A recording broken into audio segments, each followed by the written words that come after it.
What we are really dealing with here and uncovering more by the day is the massive influence of communist money through Venezuela, Cuba, and likely China in the interference with our elections here in the United States. The Dominion voting systems, the Smartmatic technology software, and the software that goes in other computerized voting systems here as well, not just Dominion, were created in Venezuela at the direction of Hugo Chavez to make sure he never lost an election after one constitutional referendum came out the way he did not want it to come out. We have one very strong witness who has explained how it all works. His affidavit is attached to the pleadings of Lynn Wood in the lawsuit he filed in Georgia. It is a stunning, detailed affidavit because he was with Hugo Chavez while he was being briefed on how it worked. He was with Hugo Chavez when he saw it operate to make sure the election came out his way. That was the express purpose for creating this software. He has seen it operate, and as soon as he saw the multiple states shut down the voting on the night of the election, he knew the same thing was happening here, that was what had gone on. Now, the software itself was created with so many variables and so many back doors that can be hooked up to the internet or a thumb drive stuck in it or whatever.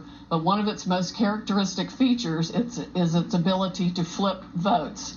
It can set and run an algorithm that probably ran all over the country to take a certain percentage of votes from President Trump and flip them to President Biden, which we might never have uncovered had the votes for President Trump not been so overwhelming in so many of these states that it broke the algorithm that had been plugged into the system. And that's what caused them to have to shut down in the states they shut down in.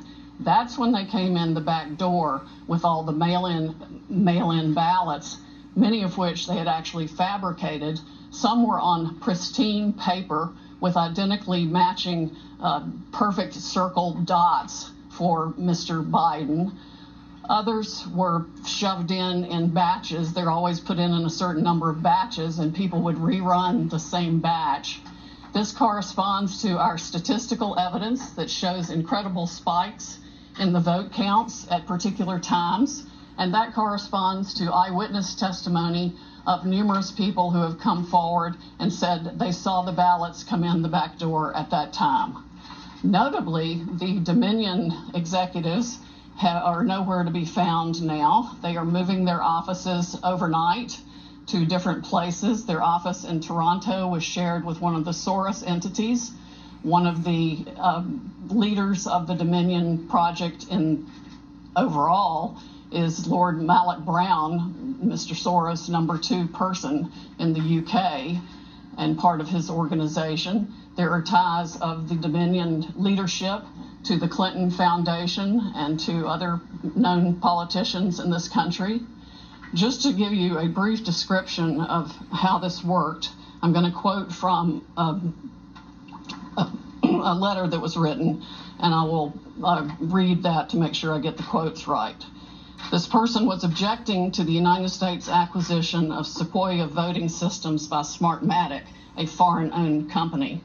I believe this transaction raises exactly the sort of foreign ownership issues that CFIUS is best positioned to examine for national security purposes. It's undisputed that Smartmatic is foreign-owned and it has acquired Sequoia. They keep changing the names as they go along. Different times when a problem comes up, they just create another corporation and call it a different name. But it was a voting machine company doing business in the United States. Sequoia voting machines were used to record over 125 million votes during the 2004 presidential election in the United States. Smartmatic now acknowledges that Antonio Mujica, a Venezuelan businessman, has controlling interest in Smartmatic, but the company has not revealed who all the Smartmatic owners are. According to the press, Smartmatic's owners are hidden through a web of offshore private entities, and that is in fact true. Smartmatic has been associated with the Venezuelan government led by Hugo Chavez, which is openly hostile to the United States, and of course, as we all know, communistic and really brutalizing its own people. The system has been continued there by Mr. Maduro and ensured his election.